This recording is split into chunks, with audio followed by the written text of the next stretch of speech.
What's up, guys? James here with Fun Fact of the Day. Hope you guys are having a great day, learning lots, and getting stuff done. Today, we're going to talk about something you might have been a little too chicken to Google yourself, and that is whether or not chickens fly. Well, believe it or not, chickens do actually fly.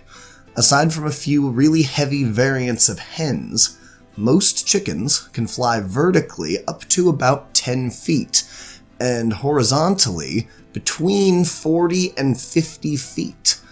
So, if you were considering getting a chicken in a suburban neighborhood, you might want to think twice.